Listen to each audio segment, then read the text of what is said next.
В Воркуте зажгли огонь 22-й спартакиады народов Севера России. Несмотря на метель, посмотреть на праздничное официальное открытие пришли сотни воркутинцев. 2 года из-за пандемии заполярные игры не проводили. И вот они снова вернулись. С этого года они будут посвящены памяти экс-мэра Воркуты Игоря Шпектора. Именно он был инициатором их проведения. Как прошло открытие и в каких дисциплинах будут ставить рекорды спортсмены, в репортаже Любови Лапиной.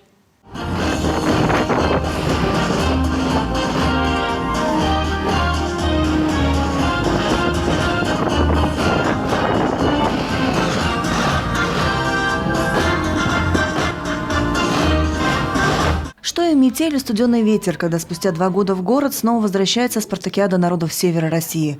22-я по счету в память об Игоре Шпекторе, человеке, благодаря которому заполярные игры стали возможны. Долгое время мы не проводили этот прекрасный спортивный праздник. И в нынешних условиях, и в это время спорт всегда объединяет людей. И сегодня мы открыли спортивный праздник. Вообще спартакиада народов Севера, заполярные игры и были учреждены Игорем Леонидовичем. Поэтому это справедливое и достойное решение назвать этот спортивный состязательный праздник именно его именем. В Воркуту приехало свыше 1200 спортсменов, заявлены 24 региона. Цифры впечатляют и говорят лишь об одном. За 2 пандемийных года все истосковались по заполярным играм. И спартакиада народов Севера России, безусловно, бренд региона и должна быть. Уже не одно десятилетие спартакиада является одним из спортивных брендов Республики Коми. Традиционно в Воркуте собираются спортсмены из множества городов и районов нашей страны.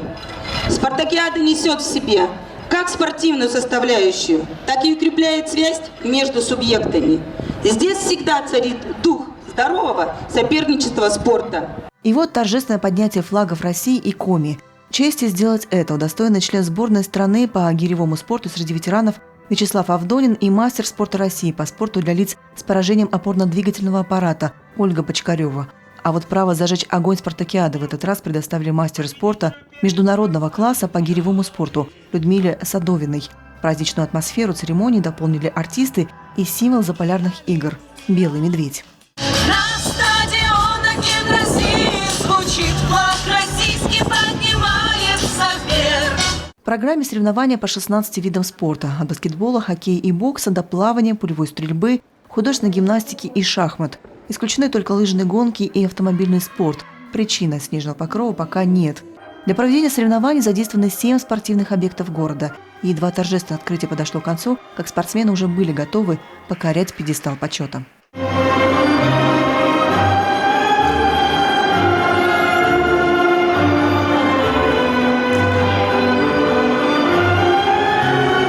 Спортивные баталии продлятся до 3 ноября. В День народного единства 4-го пройдет церемония закрытия, где будут объявлены победитель и призеры в общекомандном зачете спартакиады. Помимо медалей и кубков, они традиционно получат финансовое поощрение от 50 до 150 тысяч рублей. Любовь Лапина, Ирина Шумихина, Кирилл Нифонтов, телеканал Юрган, Воркута.